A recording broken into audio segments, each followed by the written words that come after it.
La A203 s'est transformée en classe maternelle l'espace d'une après-midi pour accueillir le Père Noël. Le vrai. Les enfants des enseignants étaient encadrés par des élèves de l'école de commerce sous la direction de Stéphanie Blazer.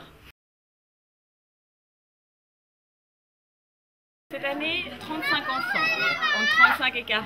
L'année dernière, c'était la première fois. Vous êtes prêts pour l'année prochaine? Oui.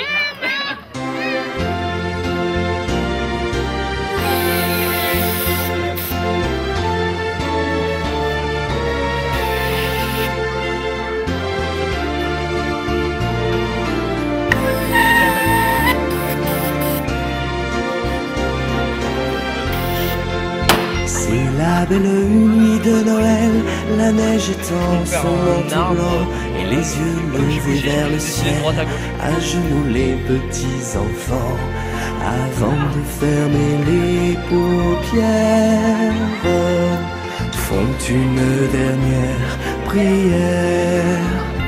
Petit Papa Noël, quand tu descendras du ciel avec tes jouets par milliers, n'oublie pas mon petit soulier. Mais avant de partir, il faudra bien te couvrir. Dehors, tu vas avoir si froid.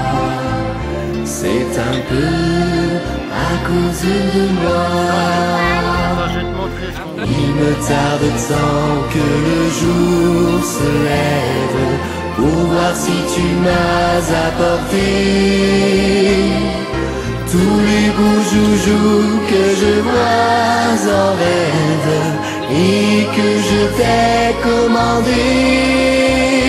Petit Papa Noël, quand tu descendras du ciel avec tes jouets par milliers, n'oublie pas mon petit soulier.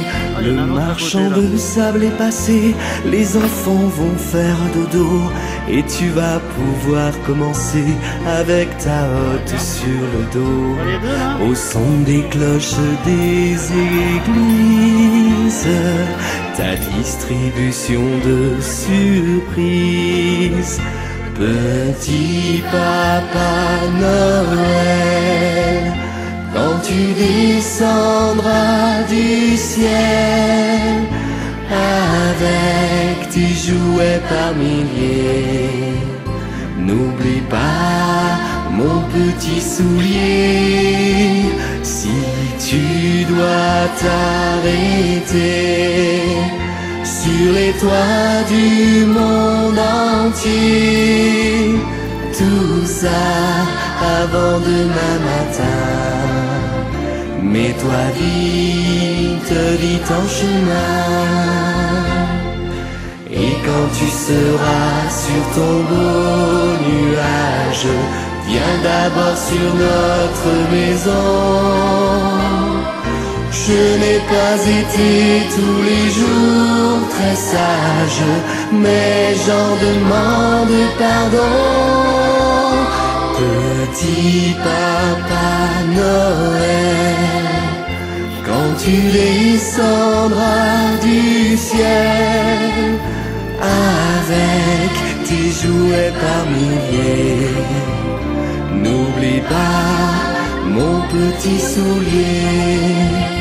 Petit Papa Noël.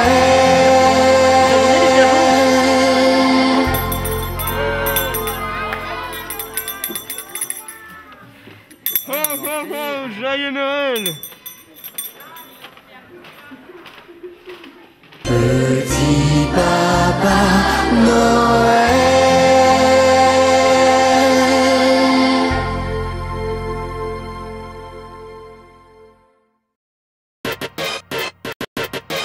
En vrac, comme son nom l'indique, est une rubrique qui enchaîne plusieurs séquences, les unes après les autres, sans lien particulier et sans chronologie. En vrac. Alors j'aimerais vous demander une chose pour la bonne tenue du débat. Comment les citoyens citoyens peuvent-ils directement intervenir dans la vie politique, de référendum et d'initiative? Jurisprudence du tribunal fédéral veille bien à ce que ça n'arrive pas, et puis donc on se fait du souci aussi pour les enfants. Bien, merci. Alors, Madame Lisa Mazone pour les Verts. À notre service public doivent participer à la vie en fait, de notre pays. Si on doit payer par exemple 10% d'impôts pour un salaire jusqu'à 100 000 francs, dès qu'on arrive à 200 000 francs, ce sera à 15%. Ça augmente toujours le pourcentage.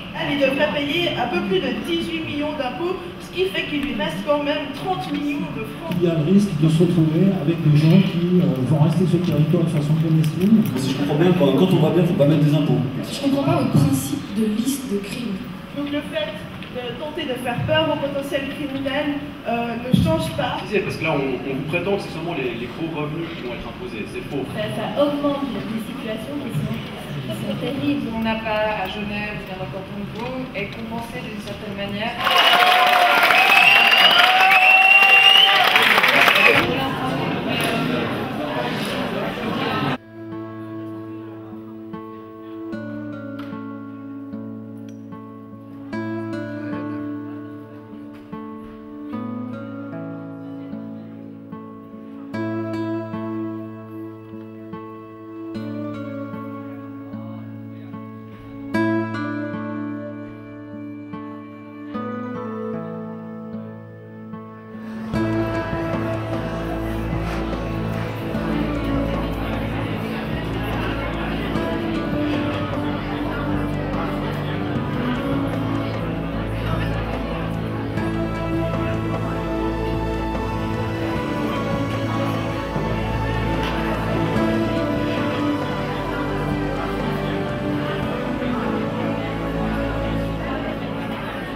À l'origine d'une démarche pédagogique sur l'éducation au développement durable et une sensibilisation à la diversité culturelle. Cette superbe exposition créée, en fait montée par des élèves avec l'aide de leurs profs d'art plastique, la perte que représenterait la disparition des Kogi pour la mémoire collective de l'humanité. Les Kogi, c'est une société qui s'intéresse à ce qui se passe à l'intérieur, toutes ces petites machines qui tournent dans nos têtes. La nature est-elle à notre service pour que nous l'exploitions sans limite?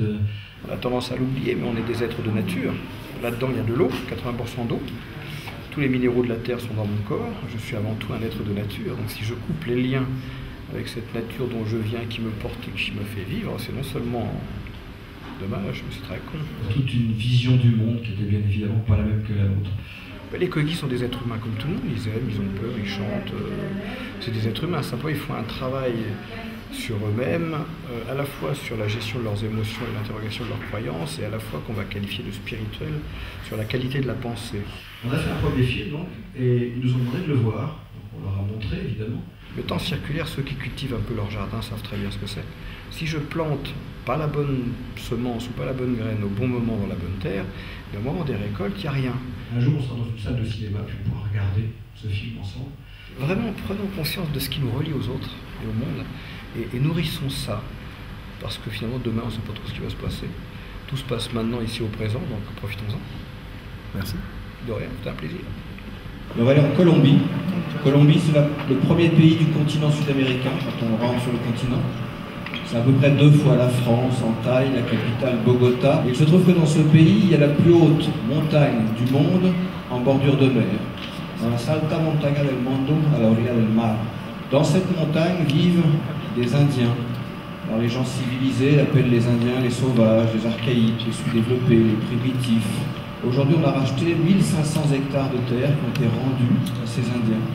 En partie grâce aux élèves, en partie grâce à Jean-Jacques, parce qu'il y a des petits morceaux de terre qui sont achetés grâce à l'argent qu'on a pu récolter en Suisse.